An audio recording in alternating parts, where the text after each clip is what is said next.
ishaat@tgcom.net.pk। بالسند المتصل منا إلى الشيخ أبو الفتح عبد الملك بن أبي القاسم عبد الله بن أبي سالم الهرابي الكروقي في العشر الأول من ذي الحجة سنة 47 و500 بمكة، شرف الله وأنا أسمع. قال أخبرنا القاضي الزاهد أبو عامر محمود بن قاسم بن محمد الأزدي رحمه الله وقراءة عليه. أبو عامر محمود بن قاسم بن محمد الأزدي محمود بن قاسم بن محمد الأزدي رحمه الله وقراءة عليه وأنا أسمع في ربيع الأول من سنة 82 و400. قال الكروخي وأخبرنا الشيخ أبو نصر عبد العزيز بن محمد عبد العزيز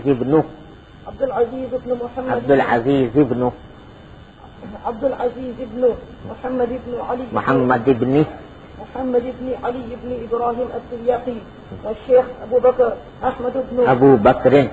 والشيخ أبو بكر أحمد بن عبد الصمد بن أبي الفضل بن أبي حامد الوردي رحمهم الله قراءة عليهما وأنا أسمع في ربيع الآخر من سنة 81 و400.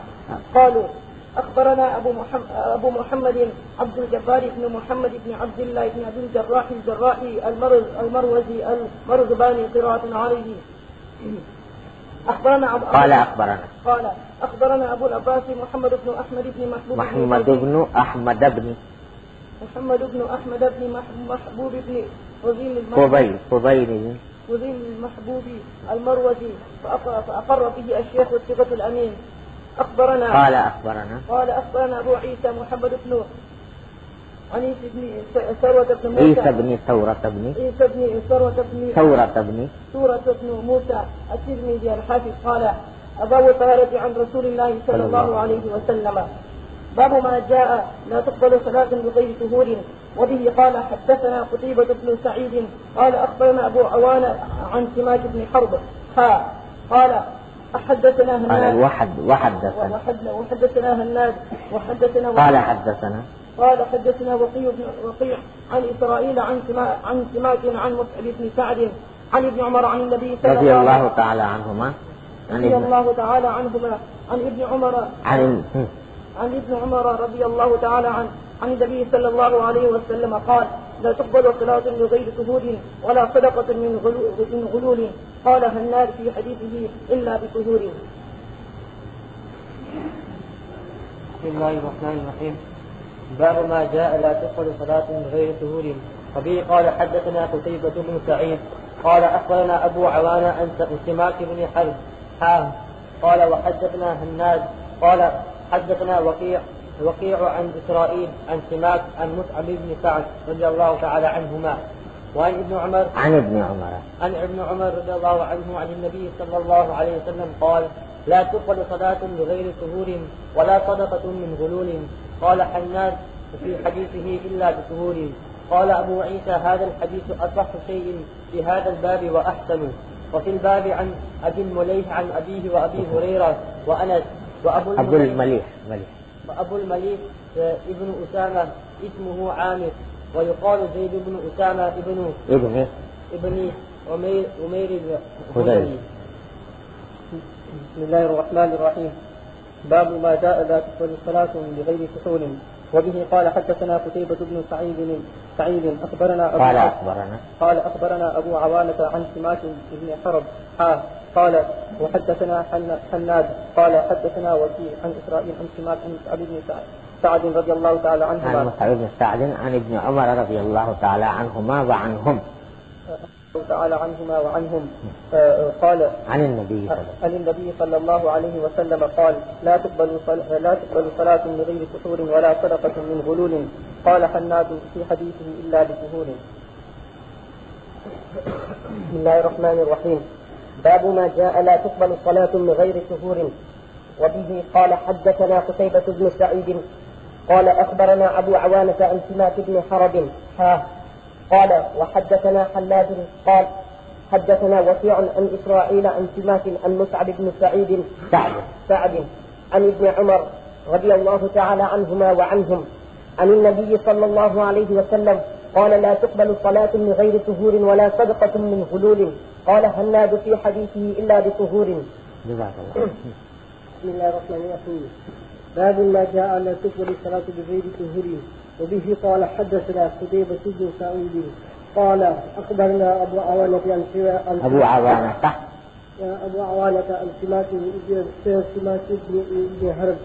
حرب قال وحدثنا حلاد وقال حدثنا وكيع عن إسرائيل عن سماك عن مصعب بن سعد عن ابن عمر رضي الله تعالى عنهما وعنهم عن النبي صلى الله عليه وسلم قال لا تقبل الصلاة بغير طهور ولا صدقة من غلول.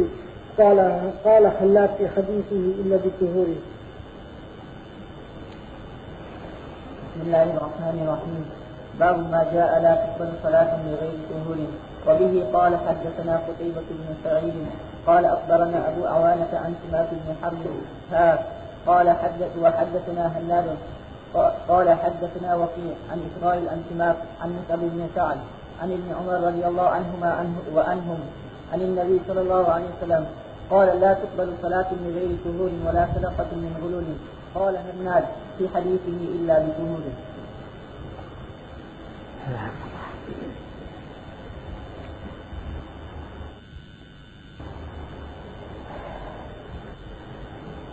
بسم الله الرحمن الرحيم. الحمد لله رب العالمين والصلاة والسلام على سيدنا ومولانا محمد النبي الأمين وعلى آله وأصحابه أجمعين وعلى كل من تبعهم بإحسان إلى يوم الدين. أما بعد،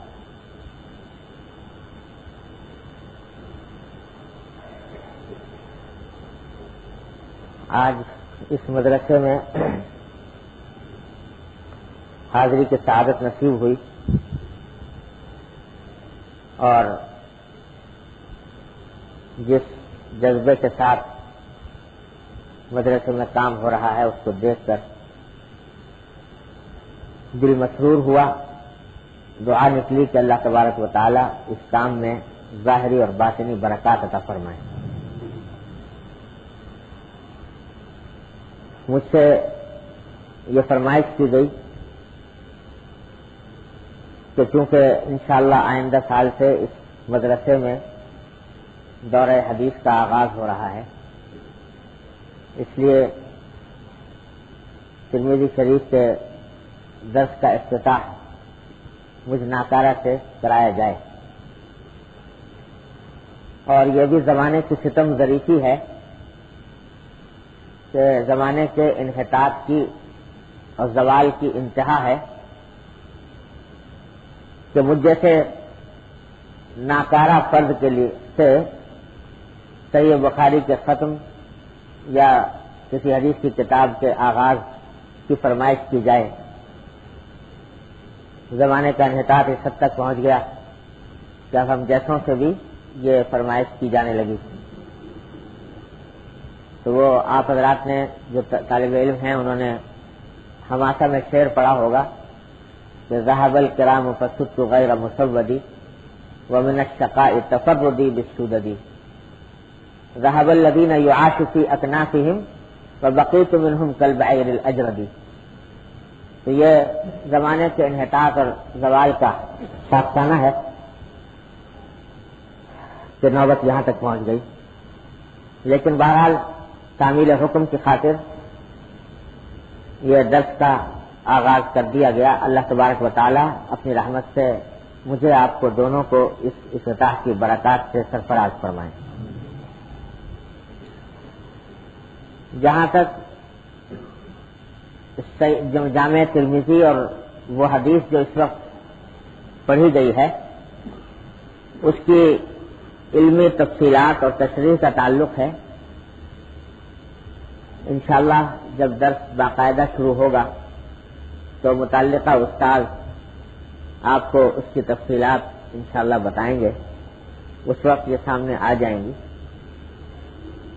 لیکن اس موقع پر جبکہ اس درس کا آغاز ہو رہا ہے،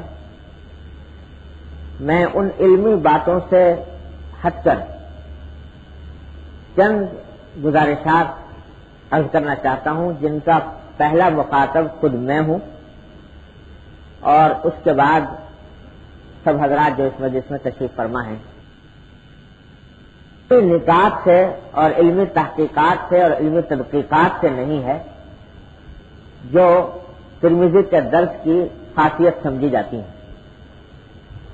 وہ انشاءاللہ جب طالب علم پڑھیں گے تو وہ سامنے آ جائیں گے۔ لیکن اس سے پہلے میں اس طرف توجہ دلانا چاہتا ہوں اپنے ساتھیوں کو، اپنے ساتھی طالب علموں کو خاص طور پر، اور سچی بات یہ ہے کہ سب سے پہلے اپنے آپ کو، اس لیے کہ طالب علمی محض دور حدیث پر ختم نہیں ہو جاتی، بلکہ یہ طالب علمی اگر اللہ تعالیٰ ہمیں عطا فرمائے تو مرتے دم تک جاری رہتی ہے۔ طلب العلم من المہد الی اللحد، یہ حدیث کے طور پر تو موضوع کہا ہے علماء کرام نے اس کو، یہ حدیث صحیح نہیں ہے، حدیث کے اعتبار سے صحیح نہیں ہے، لیکن معنی کے اعتبار سے صحیح ہے کہ یہ طلب، علم کی طلب مہد سے شروع ہوتی ہے، ماں کی گود سے شروع ہوتی ہے، قبر کے کنارے تک جاری رہتی ہے۔ تو ہم سب طالب علم بننے کے محتاج ہیں، اللہ تعالیٰ صحیح معنی میں طالب علم بنا دے۔ تو اس میں جس چند باتوں کی طرف توجہ دلانا چاہتا ہوں، پہلے خود اپنے آپ کو اور پھر دوسرے اپنے واسطے سے مخاطبین کو۔ پہلی بات تو یہ کہ ذرا سا تصور اس موقع پر اس بات کا کیا جائے کہ یہ کون سا علم ہے اور کیا چیز ہے جس کا آج آغاز کیا جا رہا ہے۔ یعنی یہ علم حدیث یہ کیا چیز ہے اور کس چیز کو ہم آج شروع کر رہے ہیں، وہ علم حدیث کیا ہے جس کی تعریف یوں کی جاتی ہے کہ نبی کریم سرور دو عالم صلی اللہ علیہ وسلم کے اقوال، آپ کے افعال، آپ کے احوال اور آپ کی تقریر کا مجموعہ ہے۔ آپ نے کیا بات ارشاد فرمائی، کیا کام کیا، آپ کے حالات کیسے تھے اور کس بات پر آپ نے سکوت اختیار کر کے اس کی تصدیق فرما دی، اس کے مجموعے کا نام حدیث ہے۔ اور یہ حدیث جو اس وقت ہمارے آپ کے سامنے ایک مدون اور مرتب کتاب کی شکل میں موجود ہے، یہ ایسے ہی وجود میں نہیں آ گئی۔ اس کو حاصل کرنے کے لیے اور اس کو ہم تک پہنچانے کے لیے جو تکلیفیں جھیلی، ان کا تھوڑا سا استحضار کرنے کی ضرورت ہے، کیونکہ جب پکی پکائی روٹی مل جاتی ہے جس میں کوئی محنت خرچ کرنی نہ پڑے تو اس کی قدر نہیں ہوتی، اس کی قدر دل کے اندر نہیں آتی۔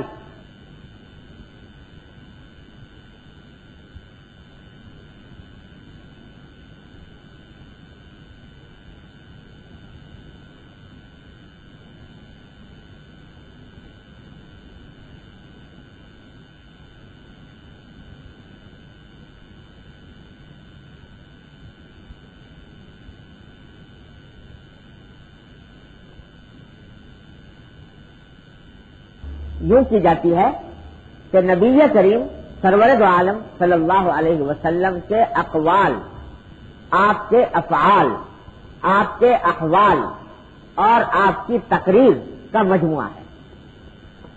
آپ نے کیا بات ارشاد فرمائی، کیا کام کیا، آپ کے حالات کیسے تھے اور کس بات پر آپ نے سکوت اختیار کر کے اس کی تصدیق فرما دی، اس کے مجموعے کا نام حدیث ہے۔ اور یہ حدیث جو اس وقت ہمارے آپ کے سامنے ایک مدون اور مرتب کتاب کی شکل میں موجود ہے، یہ ایسے ہی وجود میں نہیں آ گئی، اس کو حاصل کرنے کے لیے اور اس کو ہم تک پہنچانے کے لیے ان حضرات صحابہ کرام نے، تابعین نے، تبع تابعین نے اور محدثین کرام نے جو قربانیاں دیں، جو محنتیں اٹھائیں، جو تکلیفیں جھیلی، ان کا تھوڑا سا استحضار کرنے کی ضرورت ہے. کیونکہ جب پکی پکائی روٹی مل جاتی ہے جس میں کوئی محنت خرچ کرنی نہ پڑے تو اس کی قدر نہیں ہوتی، اس کی قدر دل کے اندر نہیں آتی کہ کیا چیز ہم پڑھ رہے ہیں. اس لیے تھوڑا سا تصور کرنے کی ضرورت ہے کہ یہ چیز کیا ہے، اس کو حاصل کس طرح کیا گیا. آج ہمارے سامنے پکی پکائی روٹی موجود ہے، لیکن اس کو حضرات محدثین نے رحمہم اللہ تعالی کس طرح ہم تک پہنچایا ہے، اس کی ایک طویل تاریخ ہے. اور بعض علماء کرام نے مستقل کتابیں اس کام کے اوپر لکھی ہیں کہ حضرات محدثین نے حدیث کو جمع کرنے، تدوین کرنے اور دوسروں تک پہنچانے میں کیا محنتیں اٹھائیں. یہ سلسلہ شروع ہوا حضرات صحابہ کرام رضی اللہ تعالیٰ عنہ مجمعین کے وقت ہے، اور اصحاب صفہ رضی اللہ تعالیٰ عنہم اجمعین، جو بھی جس کو بھی توفیق ہوتی ہے مدینہ منورہ حاضری کی، آج بھی اس صفے کی زیارت کرتا ہے. یہ صفہ پہلی یونیورسٹی تھی، پہلا مدرسہ تھا اسلام کے اندر. وہ مدرسہ ایسا تھا کہ اس میں کوئی کورس نہیں، کوئی ہاسٹل اور دارالاقامہ نہیں، کوئی درسگاہ اور کتاب نہیں. درسگاہ تاریخ ہے انسانیت کی عظیم درسگاہ، انسانیت کی تاریخ درسگاہ پیش نہیں کی جا سکتی. نصاب کیا تھا؟ نصاب تعلیم، نصاب تعلیم ایک ہی تھا، اور وہ تھا حضور سرور دو عالم محمد مصطفیٰ صلی اللہ علیہ وسلم کی ذات والا صفات کا مطالعہ. کتاب کوئی نہیں پڑھائی جا رہی، الفاظ نہیں سکھائی جا رہے، لغت اور ادب نہیں پڑھایا جا رہا، لیکن ایک ہی نصاب ہے کہ حضور نبی کریم سرور دو عالم صلی اللہ علیہ وسلم کس طرح زندگی گزار رہے ہیں، کس طرح گھر سے نکل رہے ہیں، کس طرح گھر میں داخل ہو رہے ہیں، کس طرح کھانا تناول فرما رہے ہیں، کس طرح پانی پی رہے ہیں، کس طرح لوگوں کے ساتھ معاملات کر رہے ہیں. یہ ساری باتیں، یہ تھا سارا نصاب تعلیم. اور اس نصاب تعلیم کو حاصل کرنے کے لیے اسی نصاب تعلیم کا نام تھا حدیث رسول اللہ صلی اللہ علیہ وسلم. تو اس طرح نصاب تعلیم حاصل کیا جا رہا تھا کہ اللہ کے بندے ساری دنیا کے مشاغل کو چھوڑ کر اس چھوٹے سے چبوترے پر آ پڑے تھے. اور اس طرح آ پڑے تھے کہ حضرت ابو ہریرہ رضی اللہ تعالیٰ عنہ، کون مسلمان ہے جس نے ان کا نام نہیں سنا؟ حضرت ابو ہریرہ رضی اللہ تعالیٰ عنہ، جنہوں نے روایات حدیث میں سب سے زیادہ حدیثیں روایت کی ہیں. تنہا حضرت ابو ہریرہ نے ہم تک جو حدیثیں پہنچائی ہیں ان کی تعداد 5364 ہے. 5364 احادیث حضرت ابو ہریرہ نے روایت فرمائی ہے غزوہ خیبر کے بعد سن 7 ہجری میں، جس کے معنی یہ کہ حضور نبی کریم صلی اللہ علیہ وسلم کی وصال تک کل ان کو 3 سال نصیب ہوئے حضور اقدس صلی اللہ علیہ وسلم کی سیرت سے. لیکن حدیثیں سب سے زیادہ انہوں نے روایت کی. تو لوگ اعتراض کرتے تھے کہ آپ سے پہلے بھی صحابہ کرام موجود تھے جنہوں نے زیادہ زمانہ پایا، زیادہ صحبت اٹھائی رسول اللہ صلی اللہ علیہ وسلم کی، وہ اتنی حدیثیں روایت نہیں کرتے، آپ اتنی حدیثیں کیسے روایت کر دیتے؟ تو جواب میں فرمایا کہ بات اصل میں یہ ہے کہ اور دوسرے صحابہ کرام بے شک حضور کی صحبت انہوں نے بہت زیادہ ان کو نصیب ہوئی، لیکن ان کا معاملہ یہ تھا کہ وہ اور اپنے کام بھی کرتے تھے، تجارت بھی کرتے تھے، زراعت بھی کرتے تھے، آ کر حضور علیہ السلام کی مجلس میں بھی بیٹھا کرتے تھے. لیکن ابو ہریرہ کا حال تو یہ تھا کہ اس نے سب کچھ قربان کر کے، سب کچھ چھوڑ کر آ کر حضور اقدس صلی اللہ علیہ وسلم کے پاس پڑ گیا تھا. اور کئی دن اس طرح گزرتے تھے کہ فاقے کی وجہ سے، فاقوں کی وجہ سے ایک لقمہ حلق سے نیچے نہیں جاتا تھا، اور بعض اوقات میں بھوک سے نڈھال ہو کر مسجد نبوی کے دروازے پر لیٹ جاتا تھا بھوک سے ڈھال ہونے کی وجہ سے، لوگ سمجھتے تھے کہ اس کو مرگی کا دورہ پڑا ہے. مرگی جو جس کو عربی میں سرع کہتے ہیں، وہ سر میں چکر آتا ہے، آدمی گر جاتا ہے، بے ہوش ہو جاتا ہے. اور عربوں کے ہاں یہ مشہور تھا کہ جس کو مرگی کا دورہ پڑے تو اس کی گردن پر اگر پاؤں رکھیں تو دورہ کھل جاتا ہے. تو لوگ یہ سمجھتے تھے کہ مرگی کا دورہ پڑا ہے تو میری گردن کے اوپر پاؤں رکھ کر مسجد نبوی سے نکلا کرتے تھے کہ اس طرح سے میرے مرگی کا دورہ کھل جائے. حالانکہ اللہ کی قسم میرے اوپر مرگی کا دورہ نہیں ہوتا تھا، وہ صرف بھوک کی وجہ سے میرے ڈال ہوتا تھا. تب یہ بھوکے رہ کر یہ حدیث حاصل کی حضرت ابو ہریرہ رضی اللہ تعالیٰ عنہ. آج ہم آرام سے عن ابی ہریرہ رضی اللہ تعالیٰ عنہ عن النبی صلی اللہ علیہ وسلم قال کہہ کے گزر جاتے، لیکن کس طرح ابو ہریرہ نے یہ علم حاصل کیا. حضرت جابر رضی اللہ تعالیٰ عنہ ان کا واقعہ، اس کے اوپر خود امام بخاری رحمۃ اللہ علیہ نے ایک باب قائم کیا ہے اپنی صحیح کے اندر کہ حضرت جابر رضی اللہ تعالیٰ عنہ صرف ایک حدیث حاصل کرنے کے لیے انہوں نے مدینہ منورہ سے دمشق تک کا سفر کیا. اور مدینہ منورہ سے دمشق کا فاصلہ تقریباً 1400 کلومیٹر ہے، 1400 کلومیٹر. اب میں نے اس راستے پر سفر کیا ہے، وہ راستہ بھی ایسا ہے کہ لک و ڈک صحرا، جس میں کوئی پھول نہیں، کوئی پتی نہیں، کوئی پانی نہیں، کوئی ٹیلا نہیں، کوئی آبادی نہیں. 1400. حضرت جابر رضی اللہ تعالیٰ عنہ ان کا واقعہ، اس کے اوپر خود امام بخاری رحمۃ اللہ علیہ نے ایک باب قائم کیا ہے اپنی صحیح کے اندر کہ حضرت جابر رضی اللہ تعالیٰ عنہ صرف ایک حدیث حاصل کرنے کے لیے انہوں نے مدینہ منورہ سے دمشق تک کا سفر کیا. اور مدینہ منورہ سے دمشق کا فاصلہ تقریباً 1400 کلومیٹر ہے، 1400 کلومیٹر. اب میں نے اس راستے پر سفر کیا ہے، وہ راستہ بھی ایسا ہے کہ لک و ڈک صحرا، جس میں کوئی پھول نہیں، کوئی پتی نہیں، کوئی پانی نہیں، کوئی ٹیلا نہیں، کوئی آبادی نہیں. 1400 کلومیٹر کا سفر صرف ایک حدیث کو حاصل کرنے کے لیے کیا حضرت جابر رضی اللہ تعالیٰ.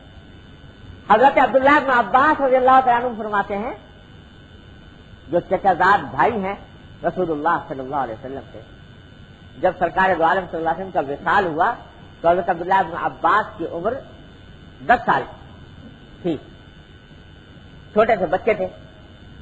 جب وصال ہو گیا تو کہتے ہیں کہ مجھے یہ خیال پیدا ہوا کہ میں چونکہ چھوٹا بچہ تھا تو حضور اقدس صلی اللہ علیہ وسلم سے کما حقو علم حاصل نہیں کر سکا، احادیث کا حصول کما حقو نہیں کر سکا جیسے دوسرے صحابہ نے حاصل کیا ہے. تو دل میں خیال آیا کہ ابھی تو حضور کے بڑے بڑے صحابہ موجود ہیں، بعد میں یہ دنیا سے رخصت ہو جائیں گے تو پھر موقع نہیں رہے گا، تو میں دوسرے بڑے صحابہ کے پاس جاؤں اور ان سے احادیث حاصل کروں. تو وہ فرماتے ہیں کہ میں نے یہ ایک مہم شروع کر دی کہ جہاں کسی صحابی کے بارے میں معلوم ہوا کہ ان کے پاس حضور نبی کریم سرور دو عالم صلی اللہ علیہ وسلم کی سنت کی کوئی بات ہے، وہاں پر جاتا. ہاں، اس کے لیے کتنا صبر کرنا پڑتا. اور کہتے ہیں کہ بعض مرتبہ ایسا ہوتا کہ گرمی کا موسم اور میں سفر کر کے کسی دوسری بستی میں گیا جہاں مجھے معلوم ہے کہ فلاں صحابی رہتے ہیں، ان کے پاس کوئی حدیث ہے. دوپہر کے وقت پہنچا، اور آپ جانتے ہیں کہ عرب کی گرمی، جو جون جولائی کے زمانے میں جو گرمی عرب کے اندر پڑتی ہے، اس میں ایسا لگتا ہے کہ آسمان سے آگ برس رہی ہے، زمین شعلے اگل رہی ہے. اس دوپہر کے وقت گرمی کے موسم میں جا کر میں ان صحابی کے گھر کے دروازے کے پاس بیٹھ جاتا. پاس اس لیے بیٹھ جاتا کہ دستک دینا گوارا نہیں، کہ جس کو استاد بنا رہا ہوں، حضور اکرم صلی اللہ علیہ وسلم کی حدیث سیکھنے کے لیے جس کے پاس جا رہا ہوں، ایسا نہ ہو کہ میں دستک دوں تو ان کو تکلیف پہنچے، کیونکہ وہ میرے استاد ہیں. تو استاد کا ادب یہ ہے کہ ان کو نہ بلایا جائے، ان کو دستک دے کر تکلیف نہ دی جائے. اس لیے ان کے گھر کے دروازے پر بیٹھ جاتا اس خیال سے کہ جب وہ خود گھر سے باہر نکلیں گے تو اس وقت میں اپنی درخواست پیش کروں گا کہ مجھے کچھ حدیث جو آپ کو معلوم ہو سنا دی.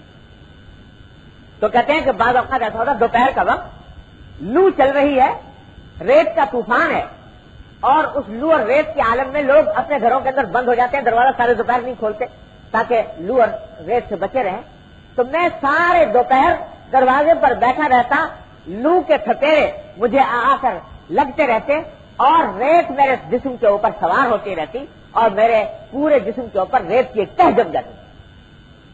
جب عصر کے قریب وہ صحابی دروازہ کھولتے، مجھے بیٹھا ہوا دیکھتے دروازے کے اوپر، پہچانتے تھے کہ یہ رسول اللہ صلی اللہ علیہ وسلم کے چچا کے بیٹے ہیں. تو وہ دیکھ کر حیران رہ جاتے کہ جب نہ عمی رسول اللہ صلی اللہ علیہ وسلم، اے رسول اللہ صلی اللہ علیہ وسلم کے چچا بھائی، آپ اس طرح حالت میں کیسے بیٹھے ہوئے ہیں؟ آپ نے دستک دے لی ہوتی، مجھے بلا لیا ہوتا. تو میں عرض کرتا کہ نہیں، میں رسول اللہ صلی اللہ علیہ وسلم کی حدیث سیکھنے کے لیے آیا ہوں، لہذا آپ کو چونکہ استاد بنا لیا تو آپ کو تکلیف دینا گوارا ہے. تب عبداللہ بن عباس بنے رأس المفسرین، تمام مفسرین کے استاد. تو صحابہ کرام نے ایک ایک حدیث حاصل کرنے کے لیے اتنی مشقتیں جھیلی. یہ 3 نمونے تو میں نے عرض کیا صحابہ کرام سے. تابعین، تبع تابعین، محدثین، ان میں سے ایک ایک کی زندگی کا آپ حالات پڑھ کر دیکھ لیجئے تو آپ کو نظر آئے گا کہ یہ حضرات تھے جن کو اللہ تبارک و تعالیٰ نے خاص طور پر حضور نبی کریم صلی اللہ علیہ وسلم کی سنت کی حفاظت کے لیے پیدا فرمایا. میں درخواست کروں گا کہ چند کتابیں ہیں وہ منگوا لی جائیں مدرسے کے اندر، اور خاص طور سے جو طالب علم حدیث شروع کر رہے ہیں آئندہ سال سے، تو ان کے لیے مطالعہ ان کا لازمی کیا جائے کہ وہ پہلے سے اس کا مطالعہ کر لیں. رمضان میں اگر وہ آ جائیں مدینہ منورہ سے مل جائیں گی تو اس سے کم از کم اس بات کا اندازہ ہوگا کہ حدیث پڑھنے کے آداب کیا ہوتے ہیں. حضرت حافظ عبد الکریم سمعانی رحمۃ اللہ علیہ کی کتاب ہے ادب الاملاء والاستملاء. ادب الاملاء والاستملاء کہ املاء کے معنی ہے محدث کا حدیث بیان کرنا، استملاء کے معنی ہے طالب علم کا اس کو لکھنا. تو اس کے اوپر کتاب لکھی ادب الاملاء والاستملاء، اور اس میں محدثین کے حالات بھی آئے ہیں کہ اس کے معلوم ہوتا ہے کہ آداب کیا ہے. دوسرے حضرت خطیب بغدادی رحمۃ اللہ علیہ کی کتاب ہے الجامع فی احوال الراوی والسامع. اور تیسری کتاب علامہ بدر الدین ابن جماعہ رحمۃ اللہ علیہ کی ہے تذکرۃ السامع والمتکلم فی ادب العالم والمتعلم. یہ کتابیں منگوا کر میں طالب علموں کو چاہیے کہ اس کا مطالعہ کریں تو اندازہ ہو کہ حضرات محدثین نے کیا کیا کیا صعوبتیں اٹھائی ہیں، کس طریقے سے اس علم کو ہم تک پہنچایا ہے. اللہ حضرت انہوں نے حافظ سمعانی رحمۃ اللہ علیہ ادب الاملاء والاستملاء میں لکھا ہے کہ علی بن المدینی رحمۃ اللہ علیہ جو امام بخاری کے ہم عصر ہیں، مشہور محدث ہیں، طالب علم سب جانتے ہیں، امام علی ابن المدینی رحمۃ اللہ علیہ، ان کا درس ہوا کرتا تھا. تو درس کا عالم یہ تھا کہ صبح کو اشراق کی نماز کے بعد درس شروع کرتے تھے. اشراق کی نماز کے بعد درس شروع کیا جاتا تھا. تو اس درس میں جگہ لینے کے لیے طالب علم ایک دن پہلے عصر کے وقت سے جا کر جگہ پر بیٹھتے تھے. عصر کے وقت جا کر کپڑا بچھا کر بیٹھے تاکہ اگلے دن اشراق کے وقت علی بن مدینی کا درس میں شامل ہو سکے. اس طرح اتنا بڑا اجتماع ہوتا تھا اور اس طرح لوگ علی بن مدینی سے علم حاصل کرنے کے لیے جاتے تھے. حضرت امام محمد بن حسن شیبانی رحمۃ اللہ علیہ کا نام آپ نے سنا ہوگا. امام ابو حنیفہ رحمۃ اللہ علیہ کے شاگرد ہیں جن کی وجہ سے ہم فقہ حنفی سے واقف ہوئے. سارے فقہ حنفی کی تدوین انہوں نے فرمائی. یہ بڑے درجے کے فقیہ بھی تھے، محدث بھی تھے. تو ان کے پاس آئے، ان کی شہرت سن کر قاضی اسد ابن فرات رحمۃ اللہ علیہ جائے میں اتنی دور سے سفر کر کے آیا ہوں تو کون چند منٹ میرے واسطے نکال دیجیے دن رات لے کر. تو امام محمد بہت سوچتے رہے. سوچنے کے بعد کہا بھائی اور تو کوئی راستہ سمجھ نہیں آتا. ایک وقت ہے کہ رات کو میں تہجد کے لیے بیدار ہوتا ہوں، تہجد کی نماز پڑھنے کے لیے. تو جب تہجد کے لیے بیدار ہوتا ہوں تو وضو کرنا ہوتا ہے. تو جتنی دیر میں وضو کرتا ہوں اتنی دیر میرے پاس کوئی اور کام نہیں ہوتا، تو وہ وقت میرے پاس فارغ ہے. اگر تم یہ کر سکو کہ اس وقت تہجد کے وقت میرے پاس آ جایا کرو اور میں اتنے وضو کروں گا اتنی دیر میں مجھ سے کچھ پڑھ لیا. اصل ابن فرات نے کہا جی منظور ہے، میں تو آیا 1000 میل کا فاصلہ طے کر کے اس لیے آیا ہوں کہ آپ سے یہ علم حاصل کروں، تو مجھے منظور ہے. تو وہ کہتے ہیں اصل ابن فرات خود فرماتے ہیں کہ میں رات کے وقت میں ساری رات اس لیے جاگتا تھا کہ کہیں ایسا نہ ہو کہ میری آنکھ لگ جائے اور وہ چند منٹ کا جو وقت ہے وضو کرنے کا وہ میرا نکل جائے. تو رات کو میں بیٹھا ہوا ہوتا تھا جاگنے کے لیے، تو ایک نیند آتی تھی، تو پیالے میں نے اپنے پیالے میں پانی رکھا ہوا ہوتا تھا. جب نیند کا غلبہ ہوتا تو چلو کے اندر پانی لے کر اپنے سر کے اوپر اپنے آنکھوں کے اوپر ڈال لیتا تاکہ نیند نہ آئے. کیونکہ اگر ایک رات بھی مجھ سے وہ چند لمحات کا وقت جو ہے نکل گیا، فوت ہو گیا، تو اس کے بعد میرے 24 گھنٹے ضائع ہو گئے. ساری رات اس طرح بیٹھا رہتا اور اس وقت جا کر حضرت امام محمد کے پاس جا کر اور ان کو وضو کراتا، اور اس دوران امام محمد مجھے کچھ حدیثیں پڑھا دیا کرتے تھے. تب اثر ابن فرات بنے اور اللہ تعالیٰ نے ان کو وہ مقام بخشا کہ علاوہ اس کے کہ یہ بہت بڑے محدث ہیں، اس کے علاوہ سکلیہ کے فاتح ہی یہی ہیں.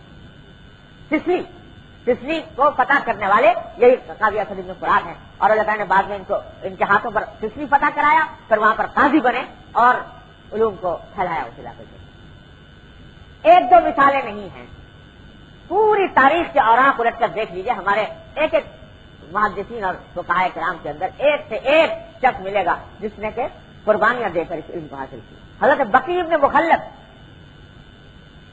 طالب علم نام سنا ہوگا، ان کی مشہور کتاب حدیث کی ہے مسند بقی ابن مخلد، مسند لکھی ہے حدیث کے اندر رحمہ اللہ تعالی. یہ اندلس کے رہنے والے، اسپین کے رہنے والے، اور مشرقی ملکوں میں علم حاصل کرنے کے لیے تشریف لائے، اور یہاں کے لوگوں سے بغداد میں، عراق میں، حجاز میں، شام میں یہاں کے مشائخ سے علم حاصل کیا. حاصل کرنے کا طریقہ یہ تھا کہ اپنے پاس کاپیوں میں حدیثیں لکھ لیتے تھے. تو سارا ذخیرہ وہ اپنے ہاتھ کا لکھا ہوا ہوتا تھا. وہ ذخیرہ لے کر جا رہے ہیں واپس اپنے وطن. راستے میں سفر تھا، کوئی زمانے میں ریل اور جہاز کا زمانہ تھا نہیں، سفر تھا گھوڑوں پر یا پیدل. تو اس سفر کے دوران راستے میں بارش آ گئی. بارش میں اپنے بھیگنے کی تو فکر نہیں، فکر یہ کہ جو حدیث کے صحیفے لکھ کر لے جا رہا ہوں یہ بارش میں دھل کر ختم ہو جائے. تو ایک درخت کی پناہ لی اور اس درخت کے پاس پہنچنے کے بعد بیٹھے اور ان صحیفوں کو اپنے سینے سے لگا کر چپکا کر دوہرے ہو کر ساری رات اس حالت میں گزاری کہ میرے اوپر پانی پڑ جائے لیکن کسی طرح یہ صحیح ہے حدیث سے محفوظ رہے. تب مسند بقی ابن مخلد تیار ہوئی. تو ایک ایک جس کسی کے حالات اٹھا کر دیکھیے تو یہی منظر نظر آئے گا کہ کوئی فاقے کر رہا ہے، کوئی مشقتیں اٹھا رہا ہے، کوئی بیماریاں جھیل رہا ہے، کوئی اب تکلیفیں برداشت کر رہا ہے، اس لیے کہ ہمارے اور آپ کے لیے سنت رسول اللہ صلی اللہ علیہ وسلم اس محفوظ شکل میں پہنچے. تو یہ وہ سنت ہے، یہ وہ علم ہے جس کو ہمارے اسلاف نے اس طرح حاصل کیا اور ہمارے لیے یہ پکی پکائی روٹی کی شکل میں یہ کتابیں تیار کر کے بھیج دی. آج ہمارا کام صرف یہ ہے کہ یہ پکی پکائی روٹی نوالا جو ہمارے پاس موجود ہے اس کو منہ میں لے کر اور حلق سے اتار لیں. وہ حلق سے بھی اتارا نہیں جاتا. تو کم از کم اس درس کا آغاز کرنے سے پہلے ذرا سا استحضار کر لیں اس بات کا کہ یہ کیا پڑھنے کے لیے جا رہے ہیں. ایک گزارش تو یہ عرض کرنی تھی اپنے طالب علم ساتھیوں سے، اور میری گزارش ہمیشہ یہ ہوتی ہے طالب علموں سے کہ جب وہ درس حدیث کا آغاز کریں تو اللہ تبارک و تعالیٰ سے رجوع کریں. 2 رکعتیں پڑھ کر اللہ تبارک و تعالیٰ کے حضور دعا کریں کہ اللہ یہ علم ایسا علم ہے کہ ہم اس کے حاصل کرنے کی اہلیت نہیں رکھتے، نہ ہمارے اندر وہ جذبہ، نہ ہمارے اندر وہ صلاحیت، نہ ہمارے اندر وہ اہلیت، لیکن اللہ اہلیت اور صلاحیت ہر چیز کے خالق آپ ہیں. اپنی رحمت اور فضل سے ہمیں اس کا اہل بنا دیں. یہ دعا کر کے سبق شروع کریں. یہ تو گزارش کرنی تھی اپنے طالب علم ساتھیوں سے. دوسری بات جو عرض کرنی ہے اسی سیاق میں وہ یہ کہ اس ساری حدیث کا منشا کیا ہے، حدیث کو پڑھنے اور پڑھانے کا. چاہے جتنے علوم کے دریا بہا دو، سند پر کلام کر لو، متن پر کر لو، استنباط احکام کے دقائق بیان کر کے علوم کے دریا بہا دو، لیکن حاصل اس کا کیا؟ حاصل اس سارے علم کا ایک ہی ہے، اور وہ ہے اتباع سنت رسالت مآب صلی اللہ علیہ وسلم. اصل مقصود اس ساری کتابوں کا وہ یہ ہے کہ حضور نبی کریم سرور دو عالم صلی اللہ علیہ وسلم کے سنت معلوم ہو جائے اور اس سنت کا اتباع کرنے کی توفیق ہو جائے. یہ ہے سارا مقصود، اس کے علاوہ کچھ مقصود نہیں. میں بھی پرسوں سنا رہا تھا اپنے ایک بزرگ کا قصہ کہ ایک شامی بزرگ ہیں شیخ احمد الزرقا. وہ ایک دن بیٹھے پڑھا رہے تھے اور ان کے گرد کتابوں کے ڈھیر لگے ہوئے تھے، کتب خانہ تھا. تو ایک دیہاتی سا ان پڑھ سا آدمی آ گیا. وہ پڑھا رہے تھے، بڑے علوم معارف بیان کر رہے تھے. ایک دیہاتی سا آدمی آ کر کھڑا ہو گیا، تھوڑی دیر سنتا رہا، پلے کچھ پڑھانے کی کیا کہہ رہے ہیں کیا نہیں کہہ رہے. تو تھوڑی دیر کے بعد اس نے خطاب کیا کہ شیخ نے منہ اٹھا کر دیکھا، پوچھا کیا بات ہے؟ کہا یہ جو کتابیں آپ کے سامنے رکھی ہیں سارے کتب خانے میں، یہ کیا کہہ رہی ہیں، یہ کیا بولتی ہیں یہ کتابیں؟ تو انہوں نے کہا بھائی تم بھی بتا دو کیا بولتی ہیں. تو کہنے لگا جی مجھے تو یہ لگتا ہے کہ ساری کتابیں یہاں پر رکھی ہیں ایک ہی بات بولتی ہیں، اور یہ کہ اچھا آدمی بن جاؤ، اچھا آدمی بن جاؤ، یہ بولتی ہیں. سارے علم، ساری تحقیقات، ساری تحقیقات، ان سب کا حاصل یہ ہے کہ اچھا آدمی بن جاؤ. اچھا آدمی کیا؟ جو متبع ہو رسول اللہ صلی اللہ علیہ وسلم کی سنت. اگر اتباع سنت نہیں تو یہ سارا علم بیکار، اس سے کسی کوئی حقیقت نہیں، اس سے کوئی بقات نہیں، بلکہ الٹا وبال ہے یہ. اللہ بچائے، اللہ تعالیٰ حفاظت فرمائے. بڑے فضائل ہیں علم کے، بڑے فضائل ہیں، قرآن حدیث بھرے ہوئے ہیں، لیکن ساتھ ساتھ حدیث یہ ہم جیسے لوگوں کو یاد رکھنی چاہیے، ہمیشہ اپنے آنکھوں کے سامنے رکھنی چاہیے کہ علم کے فضائل اپنی جگہ، لیکن سب سے پہلے جہنم جس شخص کے ذریعے بہکائی جائے گی وہ ایک عالم ہوگا. اللہ بچائے، اللہ تعالیٰ حفاظت کرے. عالم کے ذریعے جہنم کو بہکایا جائے گا سب سے پہلے. تو علم سب کچھ یہ سارا بیکار ہے اگر اتباع سنت نہ ہو رسول اللہ صلی اللہ علیہ وسلم. سارے علوم ایک طرف، ایک آدمی کے پاس کوئی علوم نہ ہو لیکن سرکار دو عالم صلی اللہ علیہ وسلم کی سنت کی اتباع کرتا ہو، وہ 1000 درجہ افضل ہے. وہ دیہاتی، وہ ان پڑھ، وہ جاہل جو اپنی زندگی کے اندر سنتوں کی اتباع کرتا ہے رسول اللہ صلی اللہ علیہ وسلم کی، وہ 1000 درجہ افضل ہے اس عالم سے کہ جو متبع سنت نہیں ہے رسول اللہ صلی اللہ علیہ وسلم، جس میں اتباع سنت نہیں. سارا پڑھنے کا منشا یہ ہے کہ لقد عمل ہو جائے اس بات پر کہ لقد کان لکم فی رسول اللہ اسوۃ حسنہ. حضور نبی کریم صلی اللہ علیہ وسلم کو اللہ تعالیٰ نے اس دنیا کے اندر مبعوث فرمایا اس غرض کے لیے کہ آپ ایک شاہکار بن کر، ایک نمونہ بن کر انسانیت کے سامنے تشریف لائیں. اور کہا گیا کہ دیکھو یہ شاہکار ہم تمہارے سامنے بھیج رہے ہیں، اس کی نقل اتارو. کھانے میں اس کی نقل، پینے میں اس کی نقل، چلنے میں اس کی نقل، اٹھنے میں اس کی نقل، بیٹھنے میں اس کی نقل، لباس میں اس کی نقل، ہر چیز میں اس کی نقل اتارو. یہ ہے مقصود حضور اکرم صلی اللہ علیہ وسلم کو بھیج. یہ اتباع سنت، یہ ہے سارا مقصود.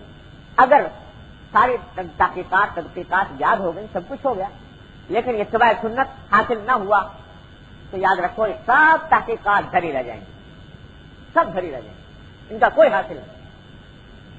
حضرت سفیان ثوری رحمۃ اللہ علیہ کو کون نہیں جانتا؟ انہوں کو خواب میں دیکھا کسی شخص نے انتقال کے بعد. حضرت سفیان ثوری رحمۃ اللہ علیہ بڑے درجے کے محدث اور کتنے درجے کے امام. خواب میں دیکھا، پوچھا کسی نے کہ حضرت آپ کے ساتھ اللہ تبارک و تعالیٰ نے کیا معاملہ فرمایا، کیا انجام ہوا؟ تو انہوں نے فرمایا کہ بھائی عجیب معاملہ ہوا. معاملہ یہ ہوا کہ سوچتے رہتے کہ ساری عمر علم کی خدمت میں گزاری ہے تو اس علم کے خدمت کا کچھ صلہ اللہ تعالیٰ عطا فرمائیں گے. تو کہتے ہیں کہ لیکن ہوا یہ کہ ذہبت العبارات وتاہت الاشارات ولم ينفعنا الا رکعات رکعناها فی جوف اللیل. وہ ساری عبارتیں جو پڑھی تھی کتابوں کی سب غائب ہو گئی. وہ علوم و معارف کے اشارات جو پڑھے تھے وہ سب غائب ہو گئے. اگر فائدہ دیا تو ان رکعتوں نے دیا جو رات کی تنہائیوں میں اللہ کے سامنے پڑی تھی, فائدہ انہوں نے. تو اگر اتباع سنت نہ ہو تو یہ سارے علوم بیکار, اور اللہ تبارک و تعالیٰ اتباع سنت عطا فرما دے تو اتباع سنت وہ دولت ہے کہ جس کا کوئی حد و حساب نہیں. اور حضرات صحابہ کرام رضی اللہ تعالیٰ عنہ اجمعین کا حال یہ تھا کہ ایک ایک سنت کی اتباع کی فکر اور نبی کریم صلی اللہ علیہ وسلم کے ارشادات پر عمل کا یہ جذبہ کہ واقعہ پڑھا ہوگا, آپ نے سنا ہوگا, عبداللہ بن مسعود رضی اللہ تعالیٰ عنہ حضور اقدس صلی اللہ علیہ وسلم خطبہ دے رہے تھے مسجد نبوی میں. سامنے جیسے آج کل بھی طریقہ ہوتا ہے, لوگ بہت سے سننے کے بجائے جلسے کے ادھر ادھر کھڑے ہو جاتے ہیں, تماشائی بن گئے. یہ آداب کے خلاف ہے, مسجد کے آداب کے خلاف ہے. بھائی سننا ہے تو بیٹھ کے سنو, اور نہیں سننا تو جاؤ اپنا راستہ دیکھو. یہ کھڑے ہونے سے کچھ حاصل نہیں. کھڑے ہوئے تھے حضرت صلی اللہ علیہ وسلم نے ان سے خطاب کر کے فرمایا لوگوں سے کہ بیٹھ جاؤ. خطاب تھا ان لوگوں سے جو کھڑے تھے. عبداللہ بن مسعود باہر سے, مسجد نبوی کے باہر سے سڑک پر تھے, چلے آ رہے تھے مسجد کی طرف. وہیں سڑک کے اوپر کان میں پڑا حضور اقدس صلی اللہ علیہ وسلم کا یہ ارشاد کہ بیٹھ جاؤ. عبداللہ بن مسعود وہیں سڑک پر گئے, سڑک پر گئے. اور یاد رکھیے کہ عبداللہ بن مسعود یہ وہ ہیں کہ جن کو کہا جاتا ہے کہ افقہ الصحابہ, صحابہ میں سب سے بڑے فقیہ. کیا وہ نہیں جانتے تھے کہ حضور اقدس صلی اللہ علیہ وسلم کا یہ ارشاد سڑک پر چلنے والے کے لیے ہو نہیں سکتا؟ آدمی عقل سے خود سوچ لیتا ہے کہ سڑک پر چلنے والے کے لیے ارشاد کیسے ہوگا, یقیناً یہ اندر والوں کے لیے ہوگا. لیکن چونکہ کان میں پڑ گیا رسول اللہ صلی اللہ علیہ وسلم کا ارشاد کہ بیٹھ جاؤ, تو اس کے بعد عبداللہ بن مسعود کا پاؤں نہیں اٹھا, قدم نہیں اٹھا. یہ جذبہ تھا حضرات صحابہ کرام رضی اللہ تعالیٰ عنہم اجمعین کا. اسی جذبے کے ساتھ حدیث حاصل فرماتے تھے, تب اللہ تبارک و تعالیٰ نے وہ مقام بخشا جو ہے. تو بھائیوں, عرض یہ کر رہا تھا کہ اصل مقصود در حقیقت وہ اتباع سنت, اور اللہ تبارک و تعالیٰ ان حضرات کے درجات بلند فرمائیں. آج کسی انسان کو کتنا بڑا ولی ہو جائے, صحابی کا مقام نہیں حاصل ہو سکتا. کتنا بڑا ولی ہو, کتنا بڑا صوفی ہو, کتنا بڑا بزرگ ہو, کتنا بڑا محدث ہو, کچھ ہو جائے, لیکن صحابی کا مقام حاصل نہیں ہوتا. حضرت عبداللہ مبارک سے کسی نے پوچھا کہ حضرت معاویہ افضل ہیں یا عمر بن عبد العزیز افضل ہے؟ حضرت معاویہ وہ جن کے بارے میں لوگ اعتراضات کیا کرتے ہیں, اور عمر بن عبد العزیز وہ جن کو 5واں خلیفہ راشد لوگوں نے کہا. تو پوچھا کہ کون افضل ہے, تو کہا کہ تم یہ پوچھتے ہو کہ معاویہ افضل ہیں یا عمر بن عبد العزیز افضل ہے. ارے حضرت معاویہ کے ناک میں حضور اقدس صلی اللہ علیہ وسلم کے ساتھ جہاد کرتے ہوئے جو مٹی داخل ہوئی تھی وہ 1000 عمر بن عبد العزیز سے افضل. کوئی کتنا بڑا ہو جائے صحابی سے آگے نہیں بڑھتا. لیکن ان صحابہ کرام کے ساتھ تشبہ اور تشابہ پیدا کرنے کا رویہ یہ احادیث ہیں رسول اللہ صلی اللہ علیہ وسلم. جب آدمی اس سند کے ذریعے اس حدیث کو پڑھتا ہے اور سند کے ساتھ وابستہ ہو جاتا ہے اور اس کے اوپر عمل کرتا ہے تو اللہ تعالیٰ اس صحابیت سے ایک مشابہت پیدا فرما دیتے ہیں اتباع سنت کی برکت. تو اتباع سنت کا اہتمام یہ سارے اس کا لہذا جو شخص فرض کیجئے کہ خود علم حدیث پڑھنے کا موقع اس کو نہیں مل سکا, توفیق نہیں ہو سکی, تو وہ یہ مقام خود اتباع سنت کے ذریعے حاصل کر سکتا. حضرت مجدد الفسانی رحمت اللہ علیہ کو ہر مسلمان جانتے ہیں, شیخ احمد سرہندی رحمہ اللہ مجدد الفسانی کے لقب سے مشہور ہے. ان کا ایک ارشاد ہے, عجیب و غریب ارشاد. وہ انہی کے مقام کی بات ہے, ہم لوگ اس کو صحیح طور سے سمجھ بھی نہیں سکتے, لیکن اس کو یاد رکھنے کی چیز. وہ فرماتے ہیں کہ اللہ تبارک و تعالیٰ نے اپنے فضل و کرم سے مجھ کو علوم ظاہری عطا فرمائے. علوم ظاہری یہی قرآن کا علم, حدیث کا علم, فقہ کا علم, یہ علوم ظاہری عطا فرمائے. تو جب میں یہ علوم ظاہری حاصل کر چکا فارغ التحصیل ہو گیا تو میں نے دیکھا کہ یہ صوفیاء کرام بھی ایک مخلوق ہے اور ان کے بھی بڑے سلسلے ہیں، کوئی نقشبندیہ سلسلہ، کوئی قادریہ سلسلہ، کوئی ایسا مختلف سلسلے ہیں. تو میں نے سوچا کہ آخر ان کے پاس کون سے علوم ہیں، یہ بھی دیکھنے چاہیے. تو ادھر گیا صوفیاء کرام کے پاس اور ان کے علوم حاصل کیے، علوم باطن. وہ حاصل کرنے کے نتیجے میں جتنے چاروں سلسلے تھے ان سب کو حاصل کیا، ان سب کے جتنے معمولات تھے، جتنے اوراد اور وظائف تھے، جتنے ان کے اشغال تھے، ان سب کی مشق کی. یہاں تک کہ اللہ تبارک و تعالی نے مجھے ان تمام علوم باطنی کے اندر بھی کمال عطا فرمایا، علوم ظاہری کے بعد. پھر میں اور آگے بڑھا، علوم ظاہری اور علوم باطنی دونوں اکٹھے کرنے کے بعد اور آگے بڑھا تو ایسے مقام تک پہنچا کہ خود نبی کریم سرور دو عالم صلی اللہ علیہ وسلم نے اپنے دست مبارک سے مجھے خلعت پہنایا. اور فرماتے ہیں کہ اس کے بعد پھر میں اور آگے بڑھا اور ایسے مقام تک پہنچا کہ اگر میں اس کو بیان کروں تو علماء میرے اوپر کہیں کفر کا فتویٰ نہ لگا دیں، اور اگر بیان کروں تو کہیں صوفیہ مجھے زندیق قرار نہ دے دیں. ایسے ایسے مقامات اللہ تعالیٰ نے مجھ سے طے کرائے اس عالم میں. لیکن ان سارے مقامات کو طے کرنے کے بعد وہ کہتے ہیں میں اصل تک پہنچا اور دل تک پہنچا اور اصل تک پہنچا. خدا جانے کیا اصطلاحات استعمال کی ہم آپ کو سمجھ بھی نہیں سکتے. کہتے ہیں میں اتنے مقامات طے کر لیے، اس سارے مقامات کو طے کرنے کے بعد اب میں ایک دعا کرتا ہوں، جو شخص اس دعا پر آمین کہے گا انشاءاللہ اس شخص کی بھی مغفرت ہو جائے گی. وہ دعا کرتا ہوں، وہ دعا یہ کرتا ہوں کہ یا اللہ مجھے نبی کریم سرور دو عالم صلی اللہ علیہ وسلم کے سنت کی اتباع کی توفیق عطا فرما، آمین. یا اللہ مجھے سنت نبویہ پر مجھے زندہ رکھ، آمین. اور اللہ مجھے اسی سنت نبویہ پر مجھے موت عطا فرما، آمین. تو سارے مقامات صوفیاء کرام کے اور ملائے اعلیٰ کے خدا نے کیا کچھ، وہ کہتے ہیں سارے قربان ہیں ایک چیز پر اور وہ ہے سنت رسول اللہ صلی اللہ علیہ وسلم کا اتباع. تو سب سے اعلیٰ چیز سنت کا اتباع. وہ عامی ہو، عالم ہو، جاہل ہو، پڑھا لکھا ہو، ہر آدمی کے لیے یہ ہے کام کرنے کا. اللہ تعالیٰ کی نعمت سے مجھے آپ کو توفیق عطا فرمائے. لیکن ایک بات سمجھیں، ہمارے حضرت میرے شیخ حضرت ڈاکٹر صاحب صلی اللہ علیہ وسلم فرماتے تھے، بات تو سامنے کی ہے لیکن بزرگوں کے کہنے کا انداز مختلف ہوتا ہے.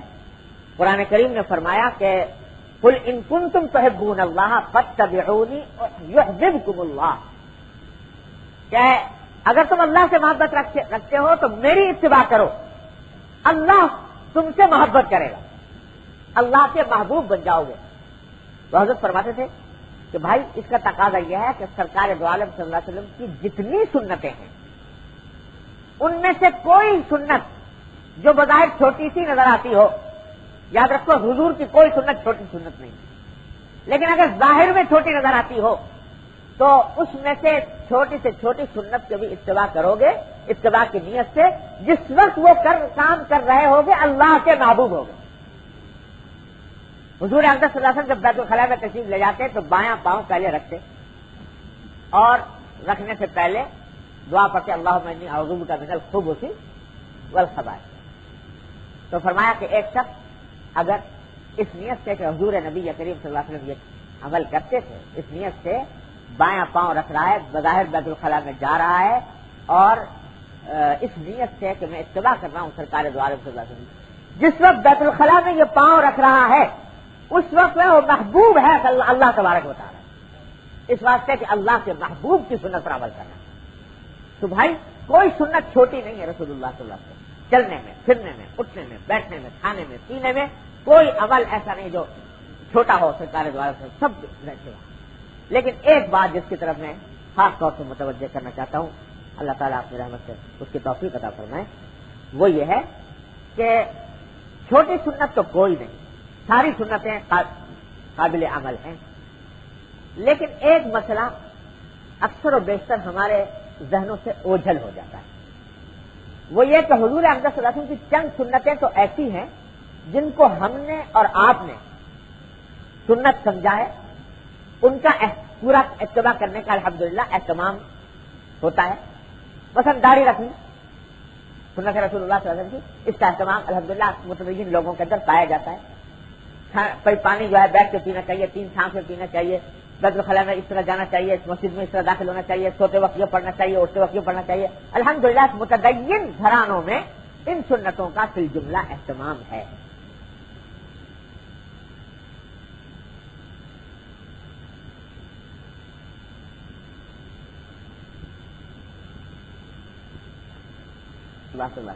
چلنے میں، پھرنے میں، اٹھنے میں، بیٹھنے میں، کھانے میں، پینے میں کوئی عمل ایسا نہیں جو چھوٹا ہو سرکار دوارا سب بیٹھتے ہو. لیکن ایک بات جس کی طرف میں خاص طور سے متوجہ کرنا چاہتا ہوں، اللہ تعالیٰ اپنی رحمت سے اس کی توفیق عطا فرمائے، وہ یہ ہے کہ چھوٹی سنت تو کوئی نہیں، ساری سنتیں قابل عمل ہیں. لیکن ایک مسئلہ اکثر و بیشتر ہمارے ذہنوں سے اوجھل ہو جاتا ہے، وہ یہ کہ حضور اقدس صلی اللہ علیہ وسلم کی چند سنتیں تو ایسی ہیں جن کو ہم نے اور آپ نے سنت سمجھا ہے، ان کا پورا اتباع کرنے کا الحمدللہ اہتمام ہوتا ہے. مثلا داڑھی رکھنی سنت رسول اللہ صلی اللہ علیہ وسلم کی، اس کا اہتمام الحمدللہ متدین لوگوں کے اندر پایا جاتا ہے. پانی جو ہے بیٹھ کے پینا چاہیے، 3 سانس میں پینا چاہیے، بیت الخلاء میں اس طرح جانا چاہیے، مسجد میں اس طرح داخل ہونا چاہیے، سوتے وقت یہ پڑھنا چاہیے، اٹھتے وقت یہ پڑھنا چاہیے. الحمدللہ متدین گھرانوں میں ان سنتوں کا فی الجملہ اہتمام ہے. اللہ تبارک و تعالیٰ اس اہتمام کو برقرار رکھے، اس کی برکات عطا فرمائے. لیکن اس کی اہمیت کم کیے بغیر میں عرض یہ کرنا چاہتا ہوں کہ کچھ سنتیں حضور سرور دو عالم صلی اللہ علیہ وسلم کی ایسی ہیں کہ جو عظیم سنتیں ہیں سرکار دو عالم صلی اللہ علیہ وسلم کی، لیکن ہم نے آپ نے ان کو نہ سنت سمجھا، نہ ان پر عمل کرنے کی طرف توجہ، نہ ان کا اہتمام، بلکہ ان کو دین ہی سے خارج کر دیا. اللہ وہ ہیں سرکار دو عالم صلی اللہ علیہ وسلم کے اخلاق. آپ کی سیرت طیبہ کا اہم ترین حصہ سرکار دو عالم صلی اللہ علیہ وسلم کے اخلاق. کیا؟ حلم. حضور سرور دو عالم صلی اللہ علیہ وسلم کا حلم کہ گالیاں دی جا رہی ہیں، گالیوں کا جواب گالیوں سے نہیں دیتے. پتھر برسائے جا رہے ہیں، پتھر برسانے والوں کے ہاتھ میں بد دعا نہیں فرماتے، فرماتے اللہم اہد قومی فانہم لا یعلمون. تو یہ حلم، یہ بردباری، یہ اللہ تبارک و تعالیٰ کی مخلوق کے ساتھ رحمت اور شفقت، برائی کا بدلہ برائی سے نہ دینا، انتقام نہ لینا، یہ بھی آخر سنت ہے رسول اللہ صلی اللہ علیہ وسلم کی یا نہیں؟ لیکن ان سنتوں کا اہتمام ہمارے اندر اتنا نہیں پائے گا، نہ اس کا، بلکہ بسا اوقات دین سے خارج ہی کر دیا کہ یہ دین کا گویا معاذ اللہ حصہ ہی نہیں. تو یہ حلم دعا فرمائی نبی کریم صلی اللہ علیہ وسلم نے، اللہم اکرمنی بالعلم وزیننی بالحلم. اے اللہ مجھے علم سے عزت عطا فرما، حلم کی زینت عطا فرما. معلوم ہوا کہ علم بغیر حلم کے بے زینت ہے، وہ اس کے اندر زینت نہیں ہے، اس کے اندر کوئی خوبصورتی نہیں ہے جب تک علم اس کے ساتھ. اب آج ہم نے 2 حرف علم کے پڑھ لیے، 2 حرف علم کے جان گئے، تو ایک فرعون بے سامان بن گئے. یہ ساری دنیا کا فرض ہے کہ ہمارے آگے آگے جھکے، ہمیں ہم ان کو حقیر سمجھے، ہم ان کے ساتھ حقارت کا معاملہ کریں. اللہ بچائے، اللہ تعالیٰ صاحب. تو یہ بھی سنت ہے رسول اللہ صلی اللہ علیہ وسلم کہ برائی کا بدلہ برائی سے نہ دیا جائے. یہ بھی سنت ہے رسول اللہ صلی اللہ علیہ وسلم کی کہ جب ملے تو خندہ پیشانی کے ساتھ ملے. یہ بھی سنت ہے رسول اللہ صلی اللہ علیہ وسلم کے گھر میں جائے تو بیوی کے ساتھ کس طرح معاملہ کرے، بچوں کے ساتھ کیسے معاملہ کرے. یہ سب سنتوں کا حصہ ہے. لیکن ایسا نہ ہو کہ ہم نے چند آسان سنتیں تو اختیار کر لی، لیکن جس کے لیے ذرا تھوڑا سا نفس کو کچلنا پڑے، جس کے ذریعے اپنے جذبات کو دبانا پڑے، ان سنتوں کو چھوڑ دیا. یہ نہیں. اتباع سنت کے معنی یہ ہے کہ زندگی کے ہر شعبے میں اتباع ہو نبی کریم سرور دو عالم صلی اللہ علیہ وسلم کے. تو اخلاق بدقسمتی سے حال یہ ہے کہ ہم لوگ جب احادیث پڑھتے ہیں تو جو اخلاق کے ابواب ہیں وہ اس طرح گزر جاتے ہیں کہ بھئی روایت یہ حصہ روایت پڑھ کر گزار دیا، اس کے نتیجے میں اس کا کی اہمیت، اس کے آداب، اس کی حدود یہ معلوم نہیں ہو پاتا. تو بھائی یہ اخلاق جو ہے یہ در حقیقت یہ بھی سنت رسول اللہ صلی اللہ علیہ وسلم کا ایک اہم حصہ ہے جس کو ہم چھوڑ چکے. لیکن یاد رکھیے یہ اخلاق محض کتاب پڑھنے سے حاصل نہیں ہوتے، یہ اخلاق در حقیقت آتے ہیں صحبت سے. رسول اللہ صلی اللہ علیہ وسلم کی صحبت سے صحابہ نے حاصل کیے، صحابہ کی صحبت سے تابعین نے حاصل کیے، تابعین کی صحبت سے تبع تابعین نے حاصل کیے، اسی طرح سے آ رہا ہے یہ سلسلہ. تو اس کو حاصل کرنے کے لیے کچھ وقت اور کچھ محنت اور کچھ توجہ اور اہتمام کی ضرورت ہے. اللہ تبارک و تعالیٰ اپنی رحمت سے اس کا اہتمام بھی ہم لوگوں کے اندر پیدا کرنا. آج بھی اہتمام تو الحمدللہ متغیر حلقوں میں نظر آتا ہے، لیکن چونکہ یہ چیزیں چھوٹ گئی، یہ اخلاق، یہ دیانت، یہ امانت، تو اس کے نتیجے میں مسلمان جو ہیں دیکھیے کہ کس طرح زوال اور انحطاط کا شکار ہے. تو اس کی طرف کی توجہ کی ضرورت ہے ہم سب، عالم ہو یا جاہل ہو، عامی ہو یا ان پڑھ. یہ دوسری گزارش تھی کہ اس کا آخر مقصود اتباع سنت ہے. جو علم حاصل کر رہا ہے وہ بھی اس کو مقصود بنائے، جو نہیں کر رہا وہ بھی اپنی زندگی میں 24 گھنٹوں میں سے کچھ وقت اس کام کے لیے نکالے کہ سنتیں سیکھے رسول اللہ صلی اللہ علیہ وسلم کیا سنتیں زندگی گزارنے کی، اس کے مطابق عمل کریں. وہ حاصل ہو گئی تو انشاءاللہ مقصود حاصل ہو جائے گا. اللہ تبارک و تعالیٰ اپنی رحمت سے مجھے بھی اس پر عمل کرنے کی توفیق عطا فرمائے، آپ حضرات کو عمل کی توفیق عطا فرمائے، اور اس علم کا، اس حدیث کا صحیح معنی میں حق ادا کرنے کی توفیق عطا فرمائے. وآخر دعوانا الحمدللہ. اللهم صل على سيدنا مولانا محمد وعلى آله وصحبه كما صليت على سيدنا محمد. اللهم ربنا ظلمنا أنفسنا وإن لم تغفر لنا وترحمنا لنكونن من الخاسرين. ربنا آتنا في الدنيا حسنة وفي الآخرة حسنة وقنا عذاب النار. ربنا آتنا في الدنيا حسنة وفي الآخرة حسنة وقنا عذاب النار. اللهم وفقنا لما تحب وترضى من القول والفعل والعمل والنية والهدي إنك على كل شيء قدير. اللهم إنا نستعينك على طاعتك. اللهم أعنا على ذكرك وشكرك وحسن عبادتك. اللهم إنا نسألك تمام العافية ونسألك دوام العافية ونسألك الشكر على العافية. یا ارحم الراحمین اپنے فضل و کرم سے ہمارے تمام گناہوں کو معاف فرما. یا اللہ ہمارے اعمال و اخلاق کی اصلاح فرما. یا اللہ ہمیں سیدھے راستے پر چلنے کی توفیق عطا فرما. یا اللہ اپنی رحمت سے اس علم کی قدر پہچاننے کی توفیق عطا فرما. یا اللہ اس علم پر عمل کی توفیق عطا فرما. یا ارحم الراحمین اس علم کو دنیا تک پھیلانے اور پہنچانے کی توفیق عطا فرما. یا اللہ اس مدرسے کو ترقیات ظاہر اور باطن عطا فرما. یا اللہ یہاں کے اساتذہ، منتظمین، ملازمین اور طلباء کو اپنی رحمت سے صدق و اخلاص کے ساتھ دین کی صحیح خدمت کی توفیق عطا فرما. یا اللہ جن طلباء نے حدیث کو پڑھنے کا آغاز کیا ہے، یا اللہ اپنی رحمت سے ان کو علم نافع عمل صالح عطا فرما. ان کو دین کا سچا سمجھنے والا، اس کو خدمت کرنے والا بنا. یا اللہ اپنی رحمت سے تمام طلباء کو جو اس مدرسے کے اندر تعلیم حاصل کر رہے ہیں علم نافع عمل صالح عطا فرما. یا اللہ تمام حاضرین کو ان کے تمام جائز مقاصد میں کامیابی عطا فرما. یا اللہ سب کی پریشانیوں کو دور فرما، سب کی مشکلات کو آسان فرما. اللهم انا نسألك من خير ما سألك منه عبدك ونبيك محمد صلى الله عليه وسلم، ونعوذ بك من شر ما استعاذ منه عبدك ونبيك محمد صلى الله عليه وسلم. ربنا تقبل منا انك انت السميع العليم وتب علينا انك انت التواب الرحيم. وصلى الله تعالى على خير خلقه محمد واله وصحبه اجمعين. آمين برحمتك يا رب. بسم اللہ الرحمن الرحیم. سامعین السلام علیکم ورحمۃ اللہ وبرکاتہ. یہ سی ڈی آپ کی خدمت میں شعبہ دارالاشاعت کراچی کی جانب سے پیش کی جا رہی ہے. ملنے کا پتہ دارالاشاعت اردو بازار کراچی پاکستان. ای میل اشاعت@dgcom.net.pk.